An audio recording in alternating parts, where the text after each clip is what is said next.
There was a village named Dhaka. Everyone over there were illiterate, but they had good quality life. Agriculture and fishing were the main source of their livelihood. The way of farming was as per their own old tradition. Children were growing and getting older, and they also had the same life. Once one senior forest officer visited to see the security of forest animal which was nearby to the village. Accidentally, officer's car got stuck and it was late evening, so he was left with no option to go back to his home. A group of 5 villagers were going through that forest road. They were coming back after cutting down few branches of tree which they could use as fuel to cook food.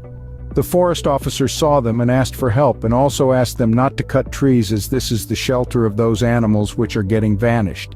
Villagers requested the officer to come to their village as there were no option left to go back.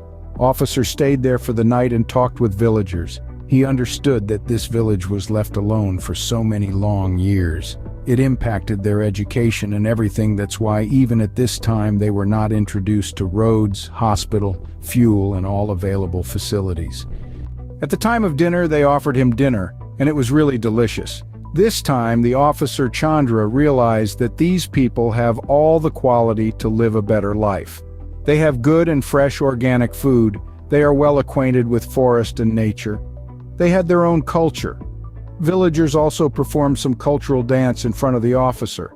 Officer was very happy to see all this, and for the very first time he realized that how enjoyable it can be being far away from traffic noise, daily rush, and rapidly moving life. He requested to stay there for a few more days there and spent 3 days. He was really enjoying it. Meanwhile, his colleague came searching him and requested to come back to the office. When he was going back, he promised to the villagers that he will come soon with good surprises. After coming to the office, he was again busy in his normal life, running from here to there. One day, while he was sitting in his balcony and starting outside garden, suddenly heavy rain started falling. All of a sudden, he remembered that village's days and thought of doing something. Next day, he booked an appointment with the chief minister of the state. He introduced him with the village and the condition of the people about their education, health, facility, and all. Kiziter was happy to see that such good place exists in his own state. The official team visited there and development work like hospitals, schools were established. Children started coming to the school. Cameras started selling their product to market. They were very happy. A group of villagers with their head came to the officer office to say him thanks. They enjoyed the evening at officer's residence and next day returned back.